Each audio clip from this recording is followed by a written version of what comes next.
Un veterano fue señalado como chivo expiatorio en un plan donde los incendios no eran accidentes, sino estrategias. El sheriff Boone, ídolo del condado, fabricaba desastres para mantenerse como salvador. Pero una pista inesperada, un perro herido, lo llevó directo al corazón de la verdad. Y solo escuchen cómo esa verdad, transmitida en el momento justo, hizo caer una máscara construida con fuego.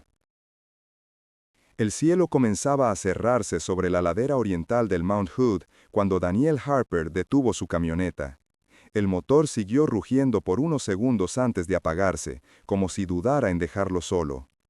Era una tarde de septiembre, de esas en que el viento baja denso y húmedo, trayendo consigo el olor a musgo, corteza mojada y leña antigua.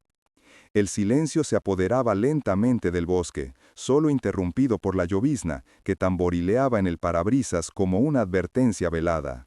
Fue entonces cuando lo vio. Una figura temblorosa en la cuneta, apenas distinguible entre la maleza y la niebla baja. Daniel entrecerró los ojos. No era un venado herido ni un zorro de paso. Era un perro. Grande, de pelaje enmarañado y mojado, con las costillas marcadas como sombras bajo la piel. Se tambaleaba, y al dar un paso, cayó sobre su costado derecho. Solo entonces Daniel notó la mancha oscura en el costado del animal. Sangre, fresca. Y más abajo, en las patas traseras, zonas donde el pelaje había desaparecido, dejando la piel enrojecida, marcada como por fuego. Daniel bajó sin pensarlo. Su cuerpo reaccionó con una precisión automática que solo los años de servicio podían explicar. En menos de un minuto, había sacado su botiquín de emergencia del asiento trasero. Se arrodilló en la grava húmeda sin preocuparse por ensuciarse. El perro no se movió, no gruñó, no intentó huir, solo lo miró. Con unos ojos que no pedían lástima, sino algo mucho más profundo, comprensión. Como si, de algún modo, supiera que ese hombre frente a él no era solo un extraño, sino alguien que necesitaba también ser salvado. «Tranquilo, compañero», murmuró Daniel, con una voz que hacía años no usaba para nadie. Con movimientos firmes pero suaves, limpió la herida, aplicó presión, vendó lo mejor que pudo en medio de la lluvia persistente. El animal jadeaba, pero no emitía un solo quejido. El collar desgastado que llevaba colgado apenas se distinguía un nombre grabado en una placa abollada: Ranger. Cuando Daniel terminó, se inclinó para examinar el lomo. Las marcas de quemaduras eran recientes pero no accidentales. Eso lo inquietó. Y más aún, la forma en que el perro se incorporó poco después. Cojeando, con el cuerpo aún tenso por el dolor, se acercó a él y tiró levemente de su manga. Una vez, luego otra, luego más fuerte. «¿A dónde quieres llevarme?», preguntó Daniel, aunque sabía que el perro no entendía sus palabras. Pero sí entendía el tono. Ranger lo miró fijo por un instante, y luego comenzó a caminar, lento pero determinado, por un sendero angosto entre los árboles. Algo en el pecho de Daniel se agitó. No era la razón, no era el deber. Era esa mezcla particular de impulso y presentimiento que lo había guiado tantas veces en zonas de guerra. Esa voz silenciosa que no se grita, pero tampoco se ignora. Volvió a guardar el botiquín, encendió la linterna y comenzó a seguir al animal. El sendero era irregular, cubierto de raíces y hojas mojadas. La lluvia caía ahora como si no quisiera hacer ruido, apenas visible, como una red invisible que se enredaba entre las ramas. Ranger avanzaba a un ritmo constante, girando la cabeza cada tanto para asegurarse de que Daniel lo seguía. No parecía huir de algo, sino ir hacia algo, y eso era aún más inquietante. Después de unos 15 minutos de caminata en silencio absoluto, el bosque se abrió en una pequeña hondonada. Allí, casi mimetizada con el entorno, había una cabaña de madera. Vieja pero sólida, con una chimenea apagada y el porche cubierto de hojas. No se veía humo. Las ventanas estaban oscuras. Pero Daniel captó un leve zumbido proveniente del lateral, el ronroneo grave y constante de un generador. El veterano se detuvo unos pasos antes de llegar al claro. El instinto le gritó que algo no encajaba.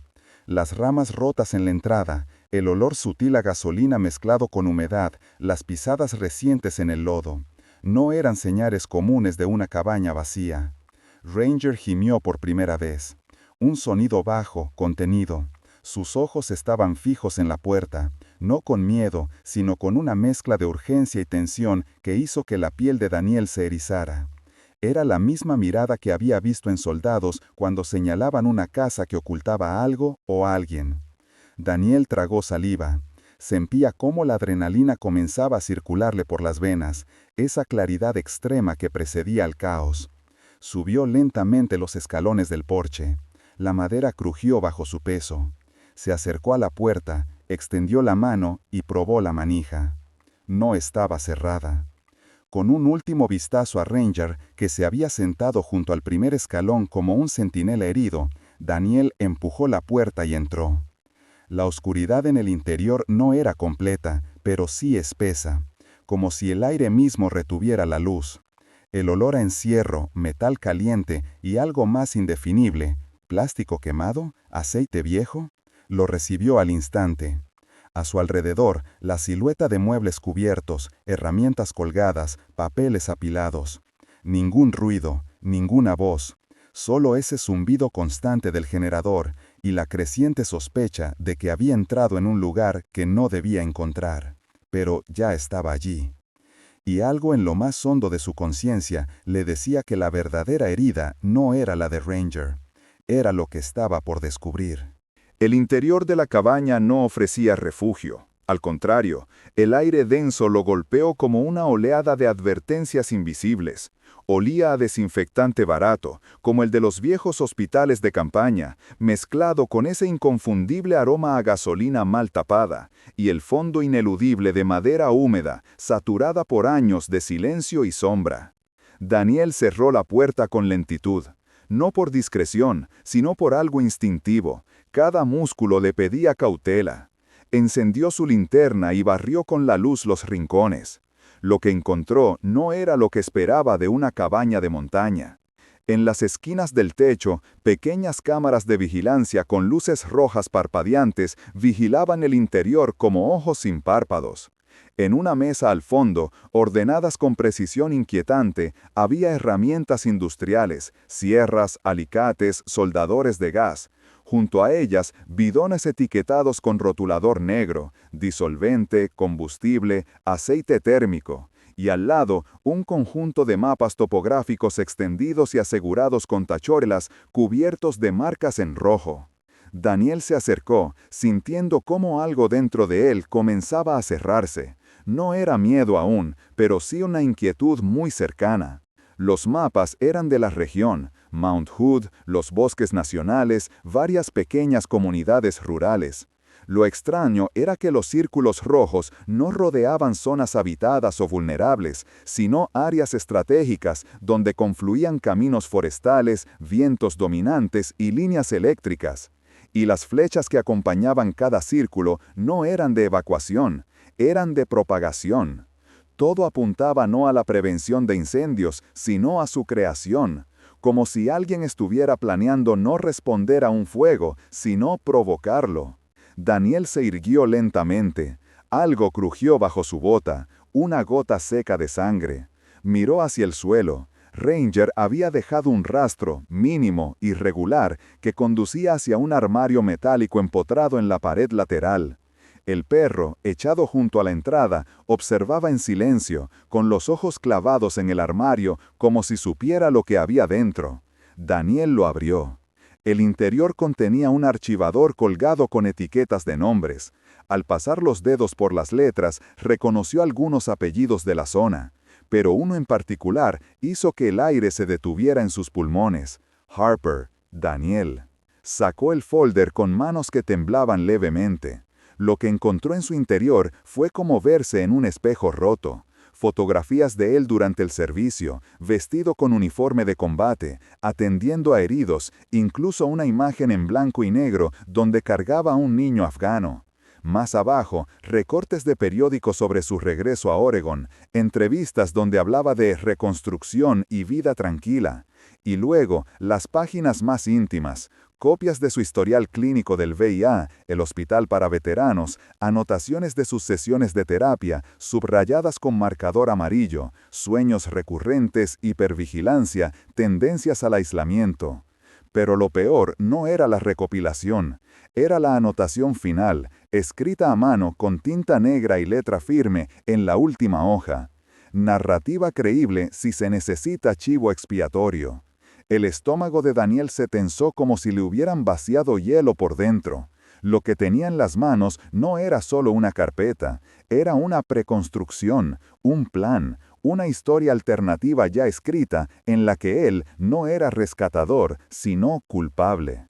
Volvió a mirar el entorno con nuevos ojos. La cabaña no era refugio ni base de operaciones humanitarias, era un punto de control, una fábrica de escenarios.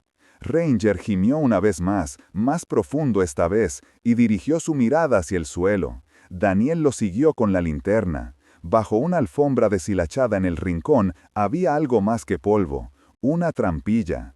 Se arrodilló, retiró la alfombra y encontró un candado barato que no habría resistido ni un golpe certero. Usó una palanca de hierro oxidado que estaba junto a los bidones y con un crujido metálico lo rompió. Abrió la trampilla. Un olor más denso, más cargado, subió desde el sótano. Una escalera descendía hacia la oscuridad. Bajó con precaución, el pulso en los oídos como un tambor sordo. La linterna iluminó un espacio cerrado, sin ventanas, con paredes de hormigón y el suelo cubierto de tierra apelmazada. Y allí, en el centro, atada a una silla metálica, con cinta adhesiva cubriéndole la boca y las muñecas enrojecidas por la presión, estaba una mujer. Joven, el rostro cubierto de sudor y polvo, los labios agrietados, el cabello oscuro recogido en un moño descuidado. Una credencial colgaba de su cuello, girada, pero visible al inclinarse. Sierra Park, Freelance Investigations. Daniel no preguntó, actuó.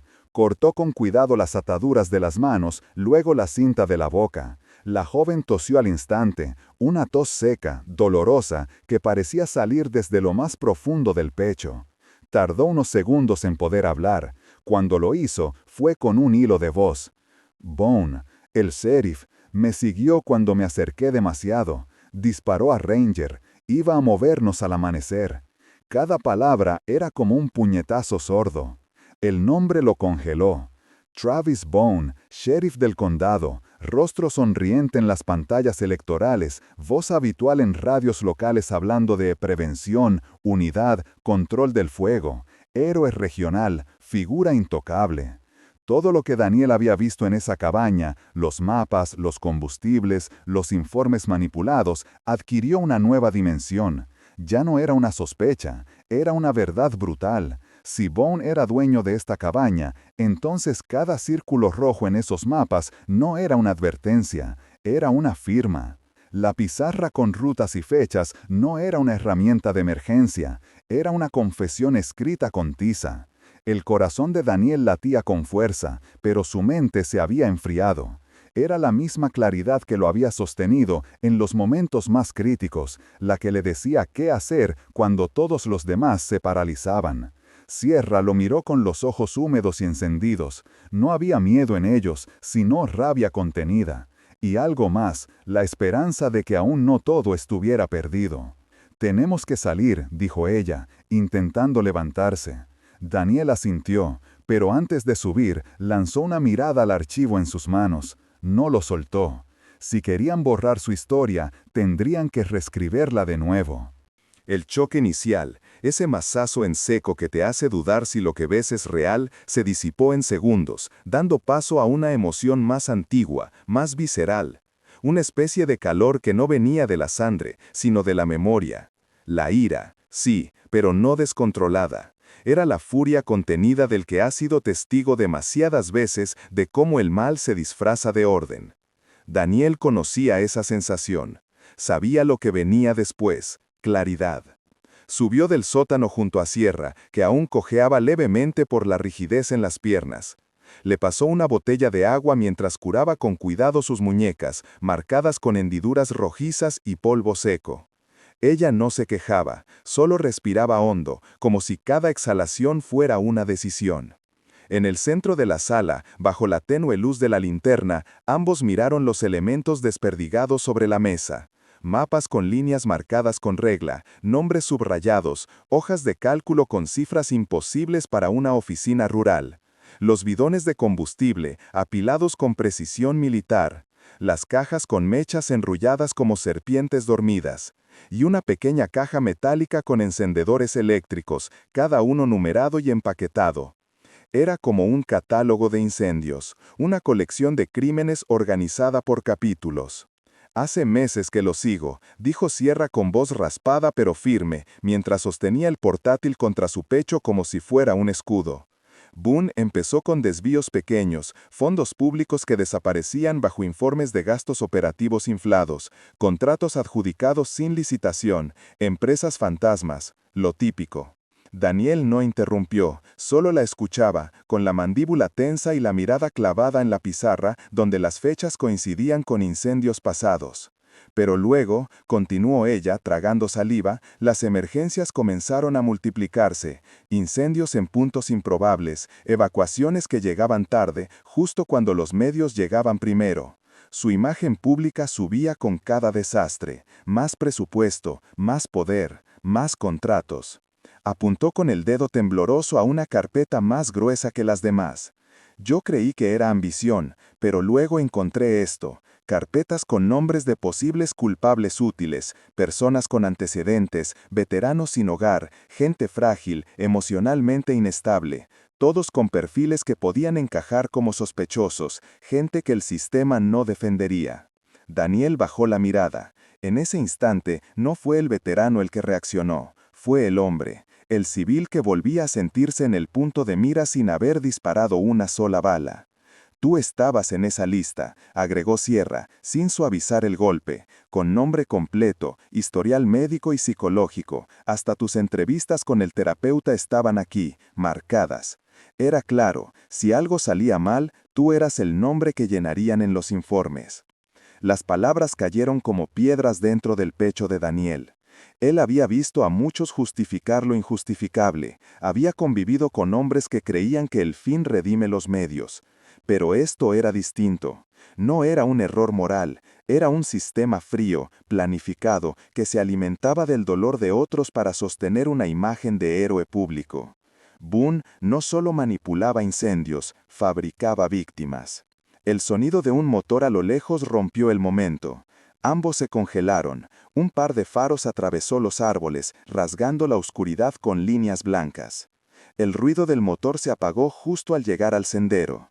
Es él, susurró Sierra, con la cara más pálida que antes. Llegó antes de lo esperado. Daniel se movió rápido, apagó el generador, el zumbido cesó como si el bosque hubiera contenido la respiración, y apagó la linterna. En un instante, la oscuridad lo envolvió todo. Solo quedaban los reflejos opacos en las ventanas. Escóndete, detrás del estante, lleva el portátil. ¿Tienes señal? Sierra sacó de su mochila un pequeño transmisor satelital del tamaño de un libro. Lo conectó al portátil con manos temblorosas pero precisas.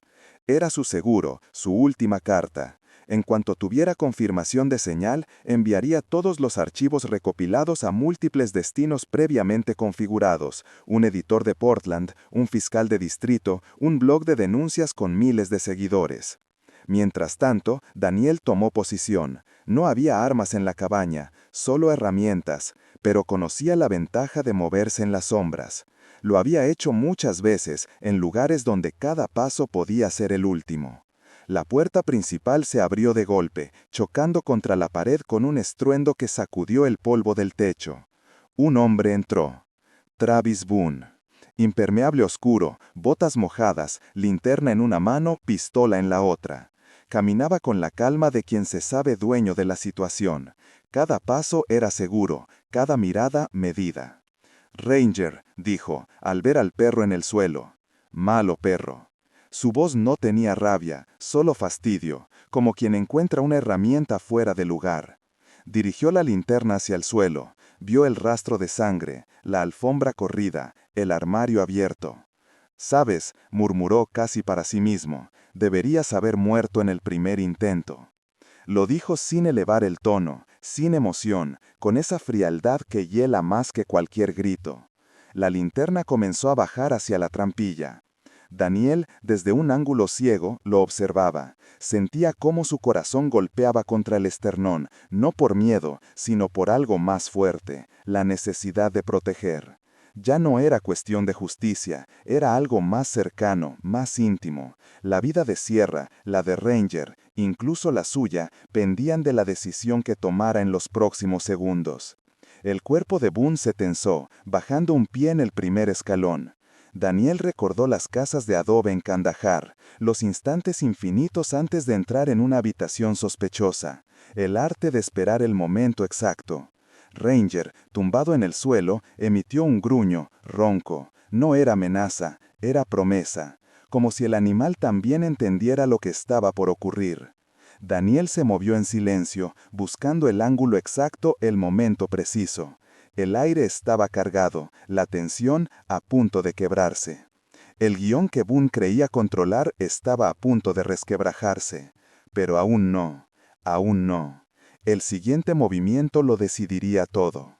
El plan de Daniel no tenía la arrogancia de los héroes de película.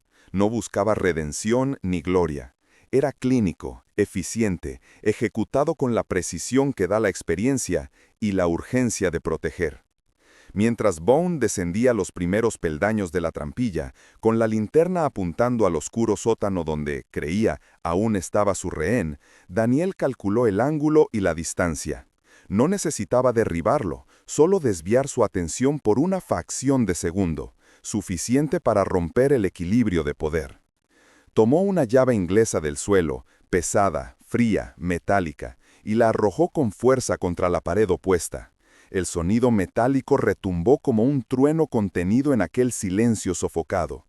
Boone giró instintivamente la cabeza, justo cuando Daniel emergía de las sombras y le golpeaba con fuerza la muñeca con un palo de madera que había escondido minutos antes. El arma cayó. La pistola rebotó contra el suelo de madera y rodó bajo la mesa, chocando contra una pata de metal. Boone soltó un quejido gutural, pero se giró con una rapidez inesperada. Pese a su corpulencia, era ágil. Un puñetazo seco impactó la mejilla de Daniel, lanzándolo de espaldas contra un estante. El golpe le arrancó el aire de los pulmones. El mundo giró durante un segundo. Pero el dolor, como tantas otras veces en su vida, lo despertó. Boone se acercó, respirando con fuerza. Lo miró desde arriba, con una mezcla de desprecio y superioridad. Había rabia en sus ojos, pero también cálculo. «Eres exactamente lo que necesito», escupió, sin elevar la voz. «Un soldado roto. Nadie dudará de tu culpa». Daniel escupió sangre. Se incorporó hasta quedar apoyado contra la madera. Tenía que ganar tiempo, lo suficiente. «Hay cámaras», dijo, apenas con un hilo de voz. «¿Y si alguien ya está viendo esto?» Boone sonrió. No fue una sonrisa burlona, sino de falsa tranquilidad. Una que había ensayado cientos de veces frente a periodistas, vecinos, votantes. «Las cámaras son mías», respondió, con tono monócorde. Pero en ese instante, desde la penumbra, se oyó un leve clic. Cierra. Oculta detrás del estante, había pulsado la tecla final en su portátil. La señal de las propias cámaras de vigilancia de la cabaña, las que Boone había instalado para controlar su imperio secreto, comenzó a retransmitirse en tiempo real a través del satélite. Un paquete de datos partió a varios destinos: el buzón cifrado de un fiscal estatal, un periodista independiente con reputación de férreo y justo, y un archivo oculto en la nube que activaría una alerta automática si ella no cancelaba manualmente en las siguientes 2 horas. No era un show en vivo, era mejor, prueba verificable, con fecha, hora y origen, irrefutable. Los ojos de Daniel y Sierra se cruzaron un segundo. La decisión ya estaba tomada. No había marcha atrás. Y entonces crujieron las maderas del porche. Pasos, pesados, medidos. Una silueta apareció en la puerta. Era Cole Johnson, el adjunto del sheriff. 30 y tantos años, rostro cuadrado, ojos oscuros que evitaban mirar de frente. En su chaqueta empapada colgaba la insignia del condado. Su arma seguía enfundada.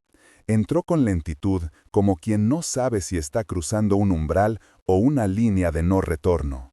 Bone, aún con la mandíbula apretada, lo reconoció y le ladró una orden sin mirarlo siquiera.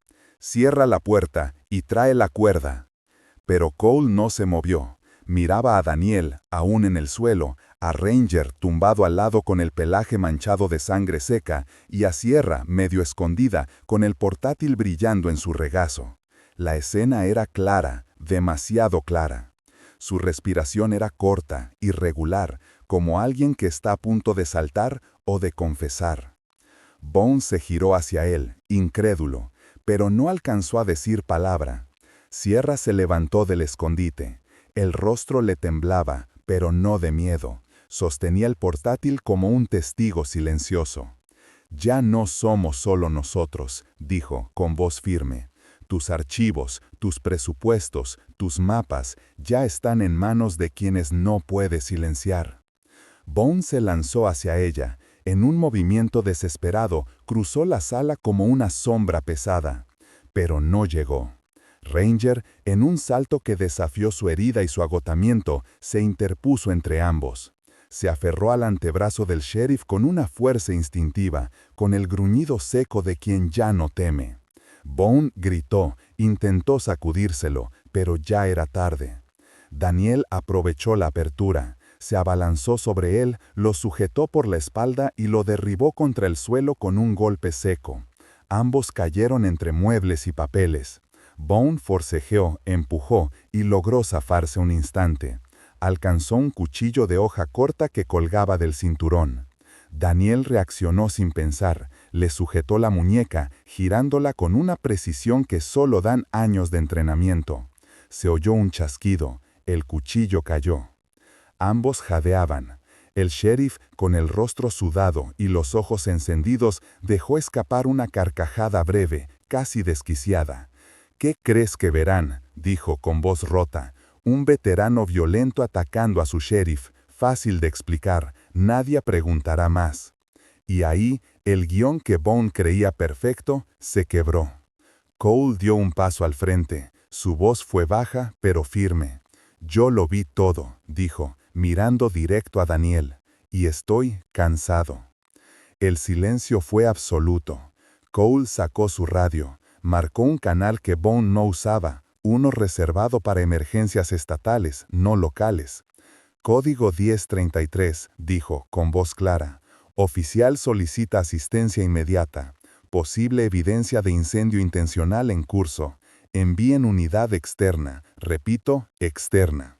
Bone lo miró como si no lo reconociera. Había incredulidad en su expresión, pero también otra cosa, la pérdida total de control. No era la mirada de un monstruo, ni la de un mártir, era la de un hombre al que ya no le quedaban máscaras. Y esa, quizás, fue su verdadera derrota. Las sirenas tardaron lo que suelen tardar en la montaña, no por negligencia, sino por la propia naturaleza del terreno, donde cada curva es una advertencia y cada minuto se siente más largo. Pero llegaron. Y cuando lo hicieron con todo el peso del mundo que había ignorado aquella cabaña durante demasiado tiempo.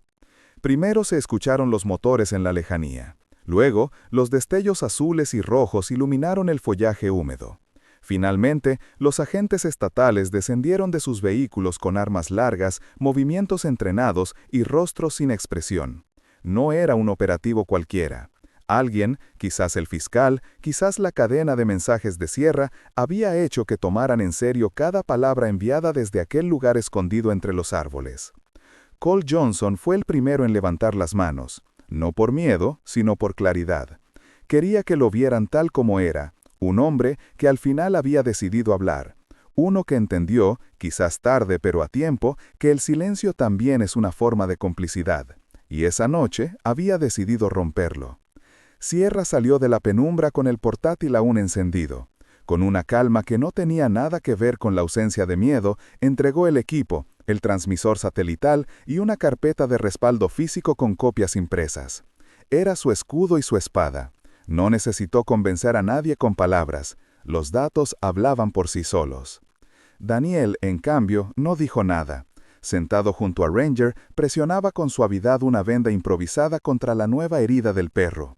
Sus dedos estaban manchados de sangre, pero su voz era tranquila, casi susurrante. No decía frases complejas, solo sonidos bajos, pausados, como si el perro pudiera entender que todo estaba terminando, o al menos que lo peor ya había pasado. Bone, esposado entre las luces de emergencia, aún intentó resistirse. No físicamente, sino con palabras. Su voz buscaba refugio en el mismo tono convincente que tantas veces había usado en ruedas de prensa y reuniones públicas. Todo esto está manipulado, decía, falsificado, trampa, una cacería política, nada es lo que parece. Pero ya no tenía a quien engañar. Su cabaña, aquella fortaleza desde la cual controlaba incendios reales y fabricados, se había vuelto su confesión más brutal. Las cámaras que él mismo había instalado lo habían traicionado. O mejor dicho, habían dicho la verdad que él creía poder evitar. Los agentes lo escucharon en silencio, sin responder, porque sabían, como sabían todos en esa sala ahora, que lo que habían encontrado no era el típico caso de corrupción. Era algo más torcido. Un hombre que había alimentado su fama no solo con fuego, sino con miedo, que necesitaba desastres para brillar, víctimas para ser salvador, enemigos para ser héroe. Y cuando no los encontraba, los inventaba. La comprensión de esa lógica perversa no reducía el daño, pero al menos daba nombre al horror. Los días siguientes fueron un despliegue lento de verdad. Los medios llegaron, por supuesto, pero no con los titulares estridentes de otras épocas. Esta vez, los periodistas, al menos los buenos, se tomaron el tiempo de entender la profundidad de lo ocurrido. Las piezas salieron a la luz como ramas secas después de la tormenta. Contratos adjudicados a dedo, fondos desviados, informes alterados y, sobre todo, patrones de fuego. Las rutas de los incendios coincidían, con una precisión incómoda, con los picos de exposición mediática del sheriff, los aumentos presupuestarios, las campañas políticas. El nombre de Daniel Harper también apareció, pero no como villano, como Bone había planeado, sino como ejemplo de hasta qué punto se podía manipular la imagen de alguien para encajarla en una narrativa prediseñada. Su perfil fue expuesto como prueba, una coartada que no llegó a usarse, pero que había estado lista para activarse. Sierra, fiel a su instinto, no celebró nada. Sabía que los finales no suelen ser limpios. Habló con su editor con prudencia, no buscó premios ni portadas, solo pidió que se publicara la verdad, sin adornos, sin maquillaje. Cole, por su parte, se presentó voluntariamente ante asuntos internos. No buscó defenderse, pero tampoco se hundió en culpa estéril. Su testimonio fue quirúrgico, meticuloso, sin rodeos. Sabía lo que había visto, sabía lo que había permitido, y lo más importante, sabía lo que había decidido hacer cuando aún podía. La justicia no fue rápida ni dramática, fue lenta, técnica, tediosa, pero llegó. Y esa clase de justicia, la que no necesita cámaras ni aplausos, es la que deja cimientos más firmes. Ranger sobrevivió. La veterinaria sacó la bala sin complicaciones, y aunque las quemaduras tardaron en cerrar, lo hicieron con el tiempo, el cuidado y la paciencia que las heridas profundas exigen. Nadie le pidió a Daniel que se quedara con el perro, pero tampoco hizo falta. Ranger lo eligió a él, como solo los perros saben hacerlo, sin condiciones, sin dudas. Pasaron las semanas, las hojas comenzaron a caer sobre la ladera del Mount Hood, y con ellas también cayó el peso que Daniel había cargado durante años. No por completo, pero sí lo suficiente como para volver a caminar sin mirar por encima del hombro. Volvió a ofrecerse como voluntario en el equipo de búsqueda y rescate de la zona, no porque necesitara redimirse, sino porque entendía ese trabajo, porque sabía cómo encontrar lo que otros daban por perdido. Por las tardes, cuando el sol descendía detrás de los abetos y el aire se tonía dorado, salía a caminar con Ranger. No hablaban, claro, pero compartían el silencio de quienes ya no necesitan palabras. Un día, antes de marcharse a Portland, Sierra volvió a pasar por la cabaña, ahora clausurada, con cinta policial en las ventanas y un cartel de investigación oficial en la puerta. Llevaba un café en una mano y el cansancio de muchos años en la mirada. Se agachó junto a Ranger, lo acarició detrás de las orejas. «Sin ti», dijo suave, «yo no habría contado esta historia». Daniel, de pie junto a ellos, asintió despacio. «Yo tampoco». Y no necesitó decir más.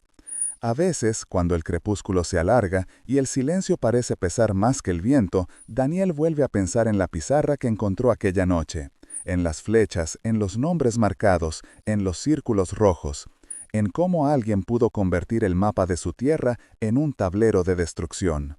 Pero entonces mira a Ranger, con sus cicatrices visibles y su mirada en paz, y comprende que hay otro mapa, uno que no se dibuja con tinta ni con rutas, un mapa de lealtades, de actos, de segundas oportunidades. Y en ese mapa, por primera vez en mucho tiempo, hay un lugar donde quedarse, un lugar donde uno no es rehén del pasado, ni chivo expiatorio de nadie, un lugar que no necesita ser perfecto, solo verdadero. La montaña sigue siendo la misma, pero ellos no. Y esa diferencia, pequeña, obstinada, irrevocable, fue suficiente. Porque al final, lo que parecía un secreto escondido en una cabaña remota, no fue solo una historia de traición. Fue una historia de decisión, de resistencia y de justicia sin espectáculo. La clase de justicia que no necesita ruido para ser real.